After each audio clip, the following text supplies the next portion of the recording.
Okay.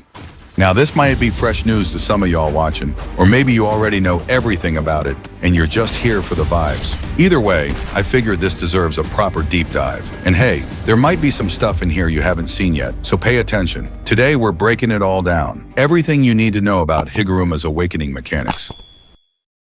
Deadly sentencing.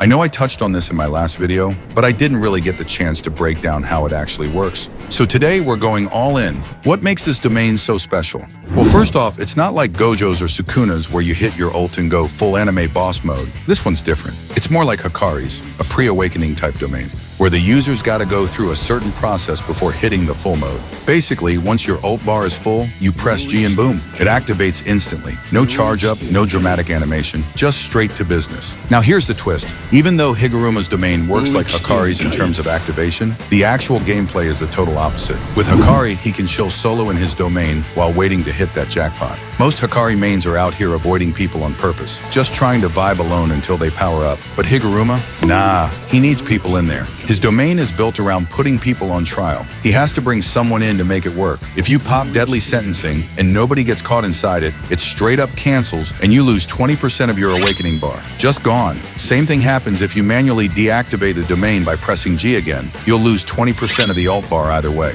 Now once you're actually inside the domain, everyone caught in the domain gets 3 buttons above their awakening bars. These are your response options and they're super important. Well, you're not just standing there for show, you're about to play a straight up guessing game and hope luck's on your side. Also at the top of your screen, there's a progress bar with 3 sections. Now the whole goal here is simple. You want to match your response with your opponent's. You've got 3 choices: confess, silence, or deny. Pick one and hope your opponent picks the same one. Here's how it plays out. The first person to lock in their choice triggers a 3-second timer. That timer only shows up on their screen, not the other person's. If the other player doesn't answer in time, the game just randomly picks a response for them.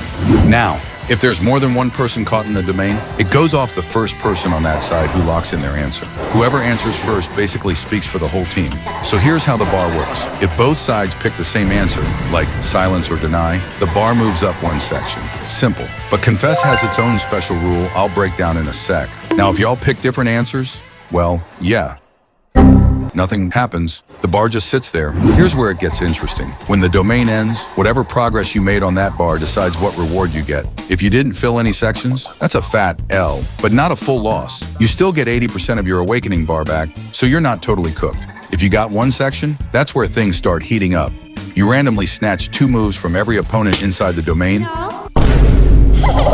and they're locked out of those for 2 whole minutes. Plus, you get 40% of your awakening bar refunded. No executioner sword or anything. That part's pretty self-explanatory. Now, if you manage to hit 2 sections, that's when Higuruma starts cooking. You unlock your awakening moveset and pull out the executioner sword. It's wraps from there. Straight pressure. All right, so if you manage to fill all 3 sections, yeah, you already know what's coming. Trial's over, domain shuts down on the spot, and boom, you're handed the executioner's sword. And yep, same bonus effect kicks in. Every single opponent caught in the domain loses 1 random move, and they're locked out of it for a solid 2 minutes. And now here's the real jackpot. If both sides hit confess, the bar skips straight to the 3rd section instantly. Domain ends, you get the executioner's sword, and just like before, every opponent caught inside loses 1 random move for 2 minutes. It's basically a fast pass to domination.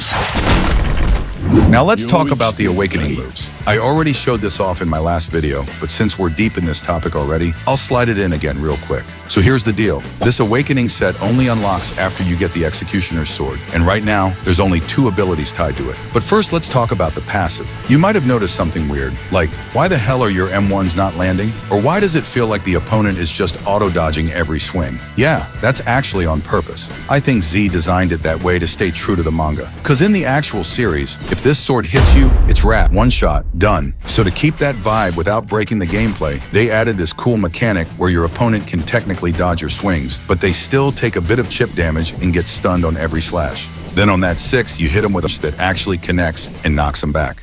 Okay, now, you better listen. Let's dive into the first awakening move. Execution. This one's cold. When you activate it, you lunge towards wherever you're aiming. If it connects, you don't just slice for damage, you cut the opponent's arm. It doesn't one-shot him right away, but it puts him on the edge of death. Now let me break it down for you real quick. The move works in stacks. The first hit slices off the opponent's arm, and that right there is your sign. They're marked. Then, if you hit that same target again with execution, boom! a whole new animation kicks in and you take out their leg.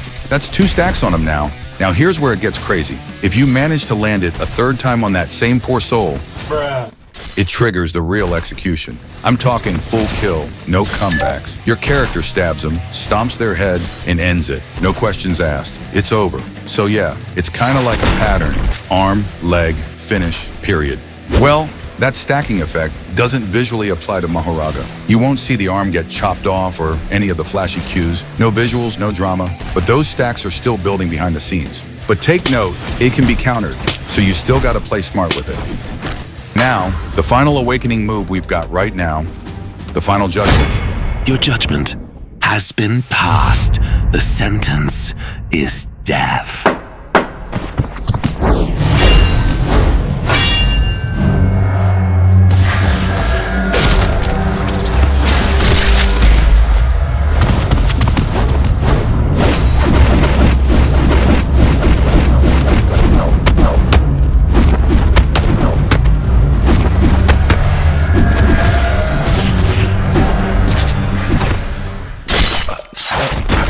I mean, do I even need to explain this one? But hey, for those who might not get what's really going on here, let me break it down real quick.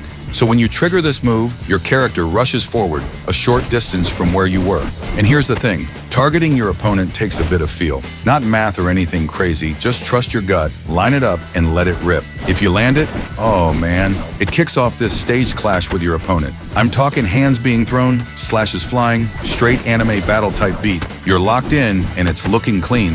Then boom, your character drives the blade straight into their gut. Insta-kill. That's it, lights out, you win. What a play, what a moment.